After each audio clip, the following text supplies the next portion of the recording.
Hello there everyone, and welcome back to Super Thunderblade. Renegade guerrilla armies have broken out across the world. They're roaming around, blowing things up, trying to take things over, and we gotta stop them in our fancy helicopter, the Super Thunderblade. Now, this is a pretty short game. It only has 4 levels to speak of. But 2 of them are spoken about with some degree of infamy. And we are unfortunately looking at one of them. This is level 2, the cave level. And in it, you periodically, I say you spend maybe 60% of the level ducking into these caves, and you're having to dodge around stalactites and stalagmites and pillars and all the rest of it, and it's just a complete nightmare. I've been spending time trying to figure out how to avoid it. We get a little break in the middle to deal with this helicopter, the sub-commander of this army. It's pretty dangerous.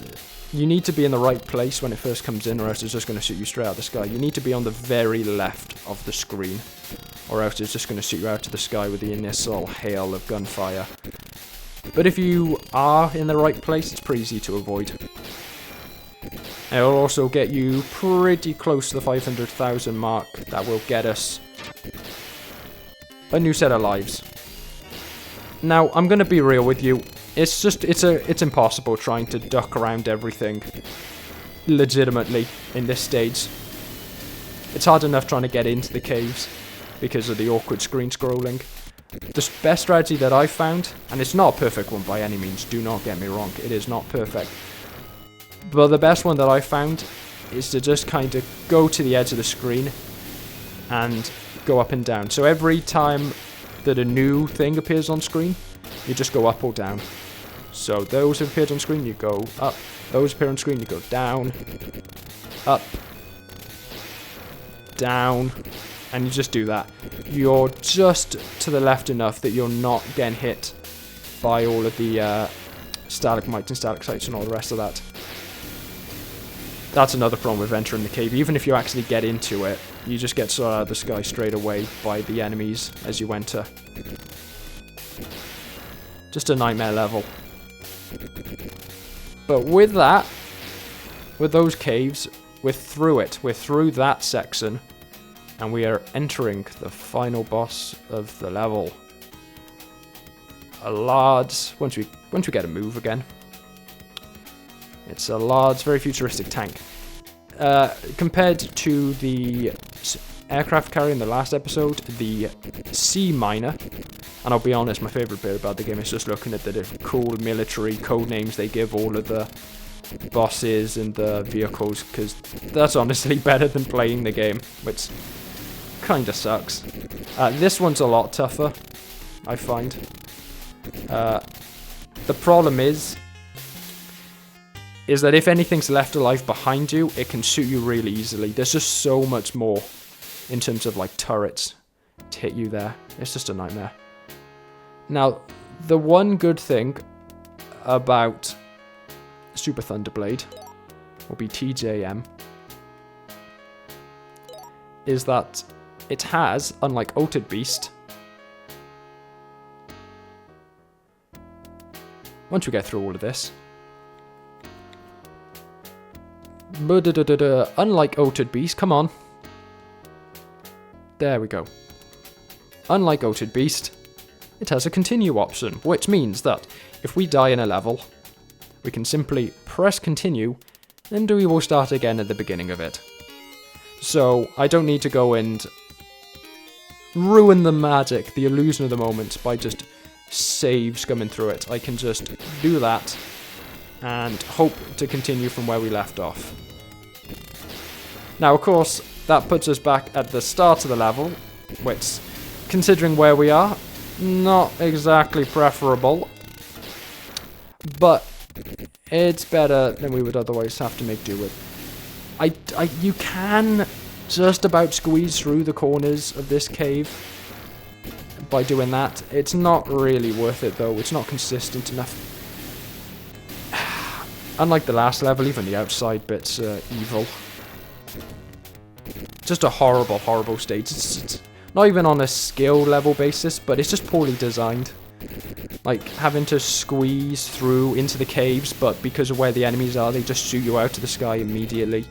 When you're ducking down, you have this tiny little hole to enter, and there's just a million bullets firing at you as you enter it. It does not work with the game's limitations, which are numerous. It's a pretty horrible, horrible level. It's going to be a lot of just, not even trial and error. It's going to be a lot of just patience and grit and just gritting your teeth and bearing it.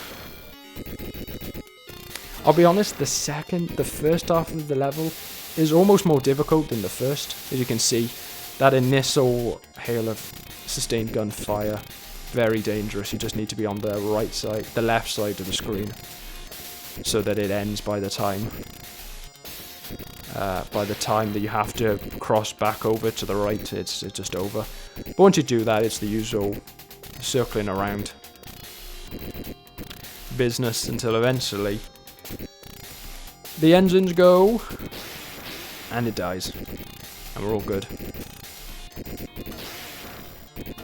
And we return to our initial strategy of going to the edge of the screen and a lot of up and down. I see some enemies on the horizon. Oh, but they were a bit angled there. They weren't all in a line like a lot of the other ones are, so they did suit it. The final one did get a lucky hit. But yeah, the super scrolling. From the looks of it, it's something they were clearly very proud of when the Genesis first came out, because not only did you have Super Thunderblade, the game we're playing, but there was also Space Harrier 2 released in 1988. I believe as another launch title. I believe in some regions of the world, your launch titles were Super Thunderblade and Space Harrier 2. So you had two rail shooters as your big reveal for the Genesis. So yeah, they were clearly very proud of the super scaling effect between this and then, of course, Sonic 2 used it in their special stages. I suppose Sonic 3 also kind of used it. Those are, of course, the ones that I'm familiar with in terms of what the Genesis was doing with the super scrolling technology. But there was this, there was Space Harrier 2. In some places you had both of them as your launch titles. There was also Galaxy Force 2, which released on the Genesis the same year, 1988. So there were a lot of these rail shooters to deal with. And in the early days, it seems that they were all pretty much unanimously considered to be pretty terrible. Or at least retroactively, they've been recognised as pretty terrible. Now, in case you did want to try and get through this legitimately, I have learnt that Super Thunderblade, in fact, has a brake mechanic. You might not realise that, because the manual, for whatever reason, calls it descending. Wait, that's not descending, that is braking. But you can use that to cut your speed.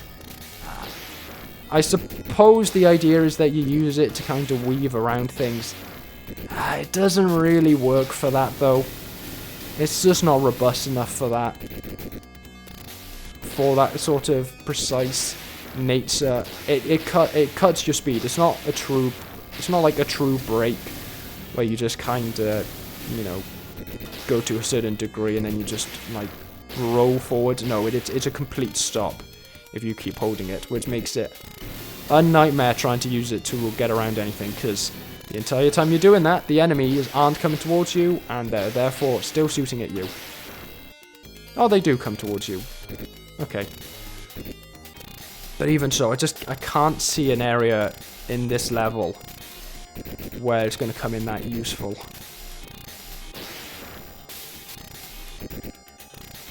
The other problem is that, and I hear that this is a problem with real-life piloting as well, but because of how featureless the ground is in these cave sections, It's a nightmare trying to figure out where the ground actually is in relation to yourself. Like, you'll be going kind of down to do your circle maneuver to avoid getting hit. And, like, you can't tell where the ground is to avoid it. So you just kind of have to hope that you're going to make it down.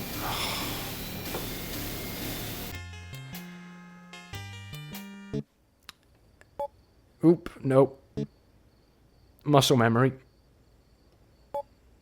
Oh, muscle memory. Full screen, come on.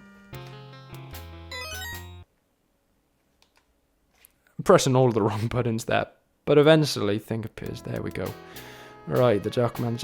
I find it kind of funny that the score meter tops out at 1,000,000 by default. Whoa, what? I don't know why I went to the Sega. Maybe we just didn't get a good enough score there, so it just takes us... doesn't bother loading us in. Maybe it only lets you have like two high scores on the board, maybe? Oh! I'm sure you can probably tell to some extent just from this gameplay, but it's difficult to kind of impress upon you just how awful this feels. In some of these arches you can just go to the top left and it squeeze through. I've done it while practicing. I should note that in my practicing I was able to beat the stage exactly once. In like, I want to say probably 10 or 12 attempts I managed to beat the stage once. So it's a pretty tough stage. But because of the continue mechanic, we can at least get away in this game, unlike a lot of the other arcade games of the time, Genesis games of the time. We can at least get away with just limping to the end and leaving it at that. And then in the next stage, if we need more lives, we can just, you know, crash our plane and we'll get the full 7 back. But it's trying to limp to the ends hard enough. With everything coming towards you. It's too much for the game to handle. Though, to be fair, I'm not doing much to help it.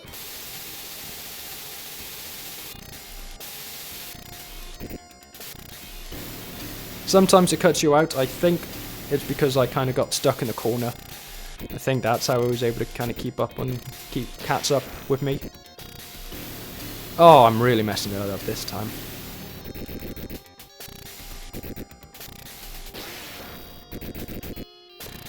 But yeah, with the Ulted Beast and with the last episode, I practiced to kinda... so that we're not stuck in this, where it's just a loop of constant dying and repeating and all the rest of that.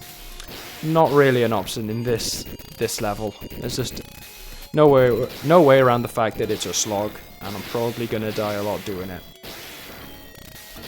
I couldn't exactly practice and polish my route or anything like that. A lot of these older games are deterministic, and I like that. Where, you know, because of the simplicity of their AI and their level design, the same thing happens in the same places every single time you play it. Super Thunderblade is technically the same, as in, like, enemies spawn in the same place.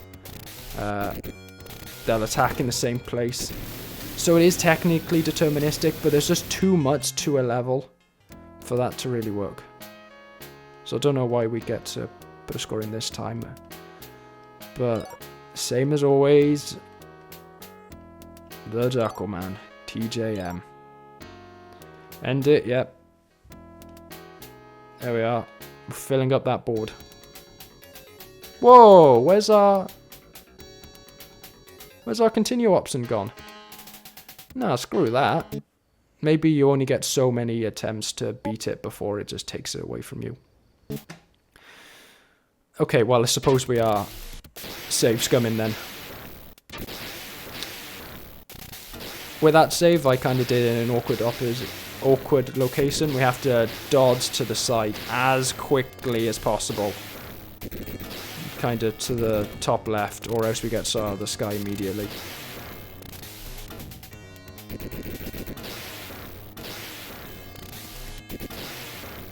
I'm just going to stop talking and I'm going to really focus with these bits. The outside's not too bad.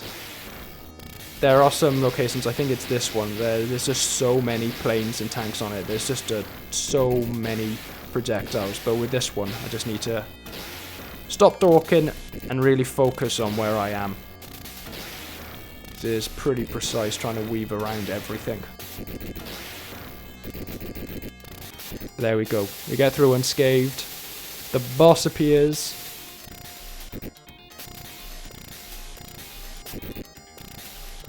And we do our usual tactic. Not a particularly tough one. Again, if you just play it right, you don't get stuck in the corners, you don't try and cross over too quickly at the beginning. It's pretty much the same strategy as the last boss, as the last mini-boss, sub-commander, whatever you want to call it. Same strategy of just circling around. It's not too bad if you do that. I'll be honest, in some ways it's not even the enemies in this level, it's the environment. You have so little room to maneuver in. It really gets you.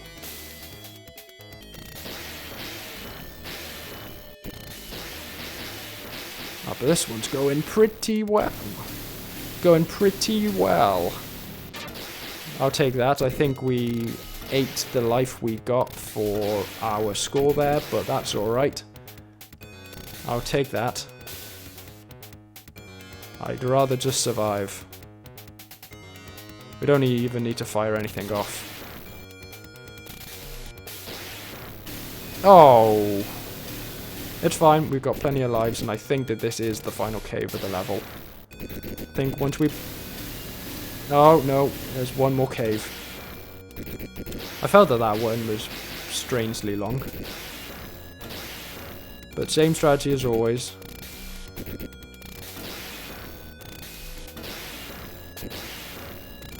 Okay, here's the... Oh! They just had to get that final hit in, didn't they?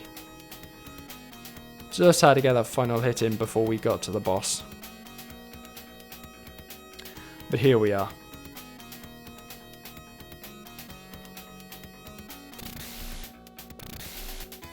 This large tank. Again, I think if we have 3 or 4 lives when we make it here, we can pretty much tank our way through as long as we play somewhat decently. Like, I'm not saying just give up and just sit there in the middle and just take all of the hits. We still do have to play a little bit carefully. But I think we can kind of get through with 3 or 4 lives, with not too much difficulty. I think we also have to accept the fact that they were only taking out one side of projectiles. Like, the whole sweeping to hit everything doesn't really work with this guy as well as it did with the last one. Yeah, I think we're just going to have to accept that we're only taking out one side. And there we are. Thank goodness that is over. I hear that's the worst level in the game. As much as level 4 is also apparently tough, I hear that that's the worst the game gets. So the fact that we're through it, we're through the rump of the game. We're past the hump, I suppose. I think that's the actual term. But with that, that is the end of today's episode. Thank you all for tuning in. I hope you enjoyed it. I'll see you tomorrow with the next episode where we'll take on this armada. But for now, thank you for watching. Hope you enjoyed. Tune in next time. And ciao.